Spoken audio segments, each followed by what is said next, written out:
Here are the key elements on that next slide. There's a number of these. If you want to take some notes or perhaps just come back and revise this section, this is probably the most crucial section in the whole thing, these next few slides. Firstly, the format.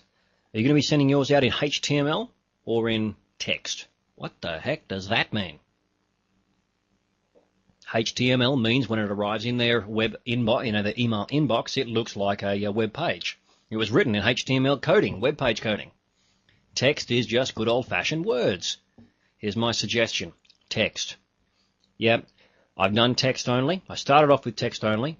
I then went to HTML. I then went to multi-part, text and HTML, for those who couldn't read the HTML.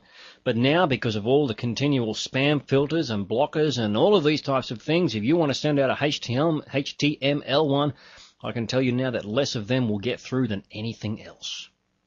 And be careful also of the words that you use. What's the name of your newsletter going to be? It better be good to get people's attention, otherwise they're never going to want to subscribe. How about a tagline? You've got to name the title and then a 3 or 4 line description, what you would call the tagline. Compelling stuff. That's actually sales copy. It's like the sales copy headline and subheader to grab people's attention. What is the WIIFM, the what's in it for me factor for your reader? What's in it for them when they get it? I mean, I don't care how good you feel about sending out your newsletter. What's in it for your readers? What do they get out of it? Here's a good question. What do they want out of it? Perhaps you could ask them and then give them what they want as the format of your newsletter. That's a good way to start off when you've got no ideas whatsoever.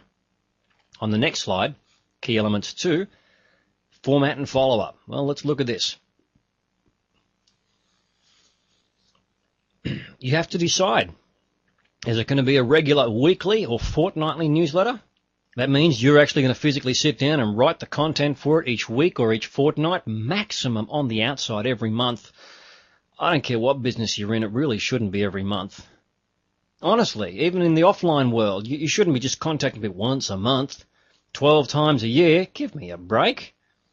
If you want to do that, then perhaps go every 3 weeks. Make it a regular, an off-center thing. It's not on the 15th of every month. It's every 3 weeks. Bookmark it into your calendar, whoever's going to be doing it for you. It's worth the effort. It's worth the effort. You could, of course, go with the different model, which is the what you call the pre-written e-zine in a box. That simply means you might write 50 issues. Okay, take 2 days off, or pay someone else to do it, better yet. Write 50 issues for 50 weeks, plug them into an autoresponder, someone subscribes, they get issue 1. Next week, issue 2. Next 3. You only got to do it once a year then. Only problem with that, of course, is for time-dated or time-sensitive material, not very good. Maybe the style, the format you'll take will just be a tips sheet. A couple of paragraphs, few hints, tips. Nice, quick, short. Not too much content, just quick and easy to read, fast to read. You can read this email in 2 minutes. Let them know. Maybe you should be looking at that. Or if it's a free report for lead generation. Now, here's the best way to do it. All of them. Huh? What do you mean? Well, I'll give you the example of what I'm doing myself at the moment. If I learn more in the future, then I'll certainly change it. But for the moment, my regular weekly newsletter, Home Business Gold, goes out each Tuesday. I record my audios for that Tuesday morning, publish them, and publish it to my readers each Tuesday afternoon. I also have pre-written in a box e-zines, e-business mastery 12-month autoresponder. There's an e-zine in a box, an autoresponder in a box. A year's worth of issues, but I don't know, must be well over 100 of them, I would think, over the space of a year. Tips sheets. The current series that I am writing, each week I try and set aside the time, it's on my goal list, to write an article, top 10 list for whatever it is for that particular week. It's a little tip sheet. Takes you only a few minutes to read it. Or the free report lead generation. I'm currently offering an audio e-course, different ways to build your business. So I'm actually doing all of them. Now, you don't have to even, look, don't think, please, that you've got to start. It's taken me years to get to that. Now I can do it and work it into my routine. But you need to start absolute minimum with 2 things. One is your regular newsletter. And And 2 is the free report for lead generation, of course, which just funnels them through the system somewhere along the way. You want them to arrive in your website, then either subscribe to your newsletter or subscribe to the autoresponder. The ultimate goal there, of course, is to get them to buy something, but for the moment it's to have them subscribe to the newsletter. So if they subscribe to the autoresponder, what's the autoresponder's goal? To get them to either buy something or what? To subscribe to the newsletter. Once they're on your newsletter list, you look after them like gold. Then what do? You get them to buy something. See? It's a funnel. You have to help them filter through. Now on the next slide, key elements 3, the welcome letter is the most important thing. It's the one they receive back instantly. Spend some time on that. Get associates to read that. Make sure it has the impact of building a relationship immediately. Offer them a free download. Follow them up to make sure that they got it outside of your regular weekly issues. Connect with these people immediately. It's vitally important. Next slide, key elements 4, website integration. A couple of ways to do it. The old sign-up form, most of us have seen that. Please enter your name and email address into the form below and click subscribe. Thank you very much. We've all seen that. Click here and enter your details. The pop-up box is very, very popular when they arrive on a page. A little grey box. This is different to the pop-up window. The pop-up box is that little grey box. Well, it's grey if you're using, I think, Windows 98. It'll be whatever colour your internet browser is. I've got Internet Explorer. I think standard is Windows XP settings makes it a creamy colour with a blue bar. So for me, it's a creamy pop-up box with a blue bar. Whatever colour it is, doesn't matter. But it just pops up, and you've got to click OK or cancel. Clicking OK captures the person's email address off their computer. Now that does work, but it can be a little obtrusive. And the other way, of course, to do it is entry versus exit. Entry pop-up window. When they arrive, they get a little pop-up window, or when they leave, a pop-up on exit. What do I use? I use all 3 in different places throughout the website. Certainly have the sign-up form, no question about that. They are the highest quality people, those who come through your sign-up form. I'm not using a pop-up box at the moment because I'm testing something else on my main page, but I have used it with fantastic success. However, if you're going to use that little pop-up box where it just jumps up and they, click OK to subscribe or click cancel to continue, you absolutely must make those people double opt-in. Without a doubt, without a question, no negotiation required. They must be double opt-in. Entry versus exit. I'm not a great fan anymore of the pop-up on entry. I mean, there are so many pop-up blockers. When I say pop-up, that window that pops up. So many pop-up blockers these days that it probably won't even get seen, the entry or exit, which is why the sign-up form is still always the best thing. But if it does get through, do you really want to hit them in the face with your sales page or information page and the subscribe to my newsletter free when you've built no credibility with them yet whatsoever? So how about a timed pop-up? Now, I don't actually know how to do this, but I know I've seen it. Now I'm telling it to you, you know it exists. Think about your strategy. A timed pop-up would be good. If they haven't, give them 2 minutes. If they've been on your website for 2 minutes, they haven't yet ordered or subscribed to something, depending on how big your site is, of course, a little window pops up. Congratulations. You've just received it. This is how I saw it. A free report. Click here to get it. You can modify those words, though, to anything you want. And the pop-up on exit simply is, if they should leave your website through any page other than your thank you page, which is thank you after subscribing or thank you after order or thank you after contacting us, if they should leave through any page other than that one, a little pop-up comes back. Special offer, discount available, whatever it is, subscribe now. So give those strategies some thoughts. They are some of the most beautiful ways of getting high qualified people to your list. There is just no doubt about that whatsoever. Okay, key elements number 5, integration with other websites. Well, there are announcement lists out there, lists which you can announce your, your ease on to. Had to think about that for a second. Ease on directories you can publish to as a new publisher, or even if you do an upgrade as an existing publisher. partnerships with other websites, the thank you pages. Thank you pages, of course. Let's say someone subscribes to your newsletter and they get redirected to that thank you page, and on the thank you page they see a little ad for somebody else's newsletter. By the way, I know you'll be so happy with ours, you should also take a look at Bob's, or it could be in the follow-up email message, or something like that. There's a great program out there, track it down, called eZine Announcer. If you go to paulbars.com, hit the sitemap and search for it, you'll certainly find it, eZine Announcer.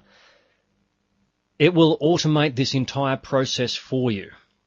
Not the thank you pages part, but announcement lists, eZine directly is great for publishing articles and so on. I highly, highly, highly recommend it. Next slide, key elements number 6, more ways to build. Signature file. That's that little thing that automatically appears on the email that you send out when you're first getting started. Ask your family and friends and associates and co-workers and staff to join your newsletter. You need their feedback. It's very, very important. You can also get involved with viral marketing. It's the co-branded ebooks.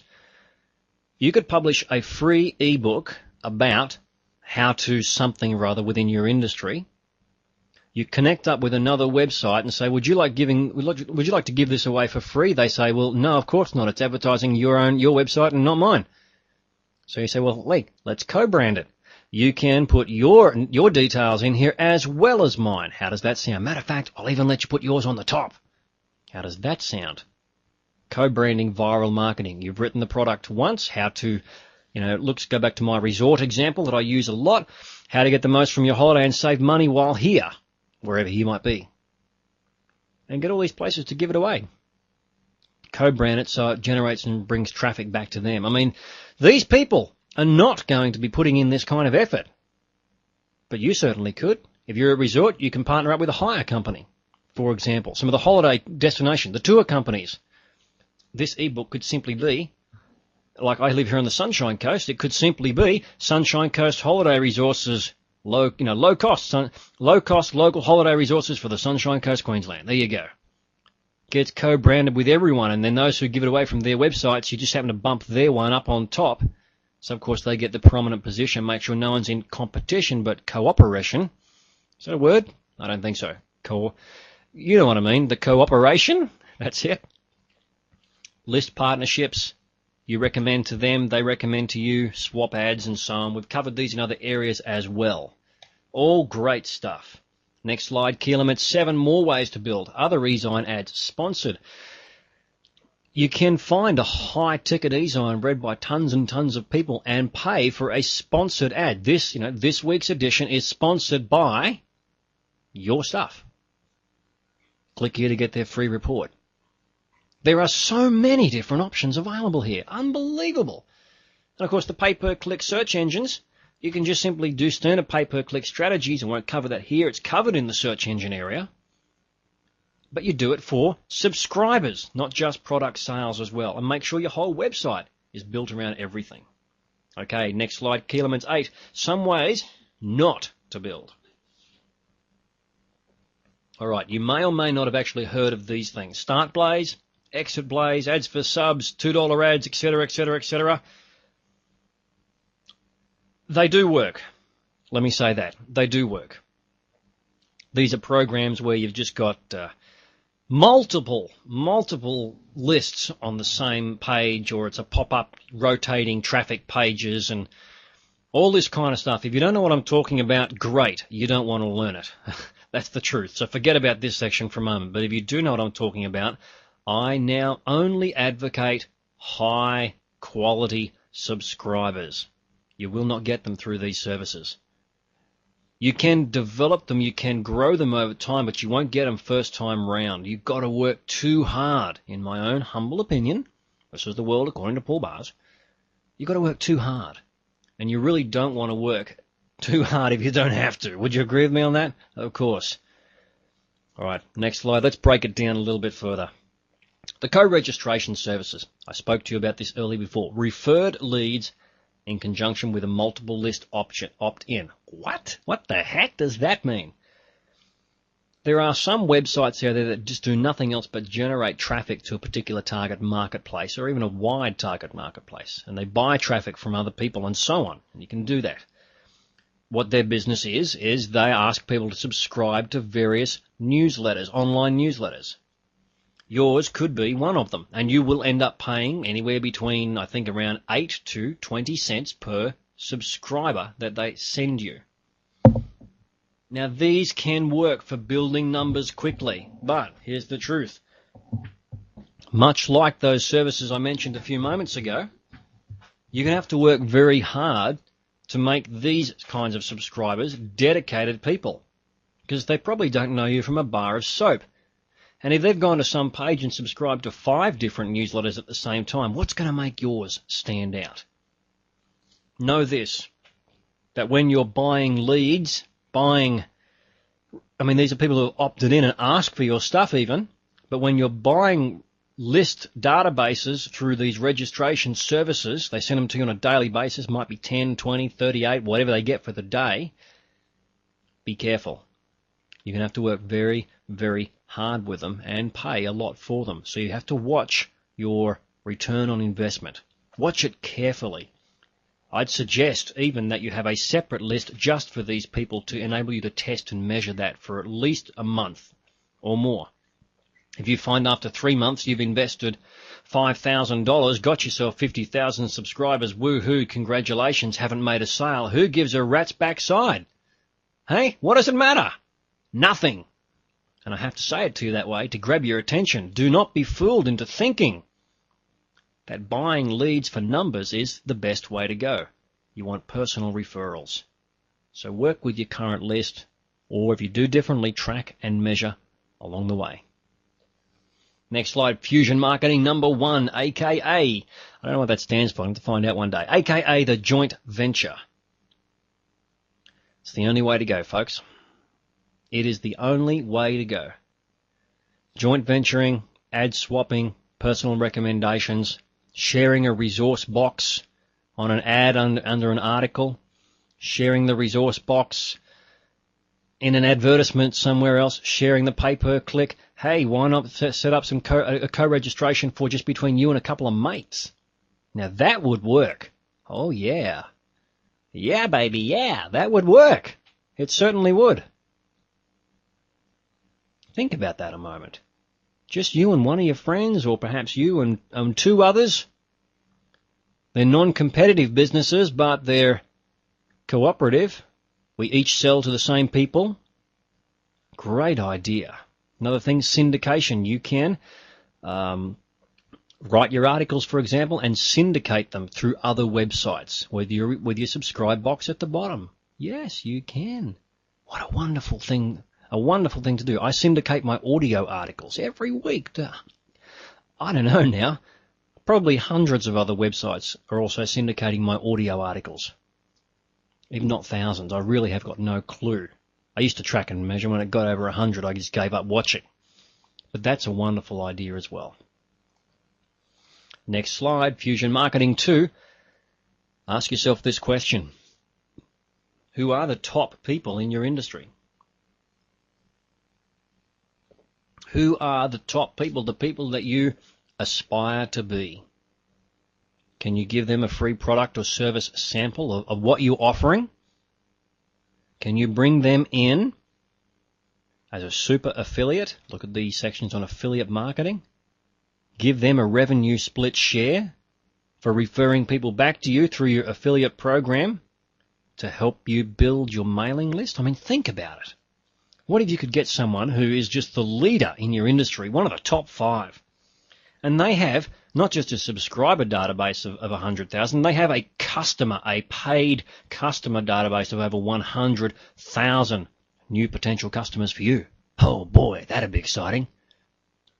And you approach them, you give them what you've got to sell for nothing because you want their endorsement to go to their list, and you revenue share the profits with them.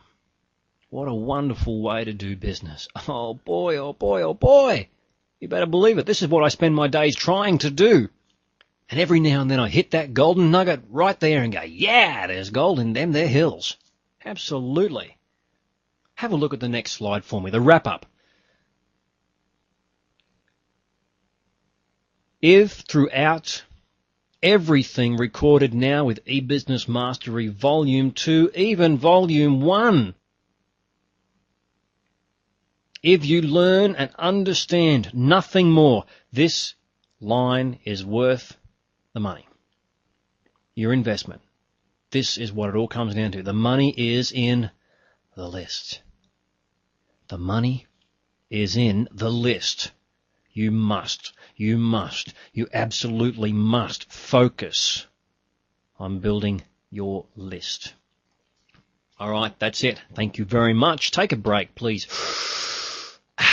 I'm going to go outside, sit in the sun for a few minutes before I come back and record this, the next one. You have a fantastic day. I'll talk to you again soon. Bye-bye.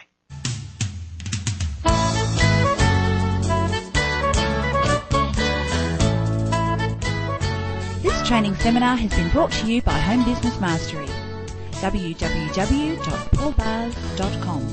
Duplication without authorization is strictly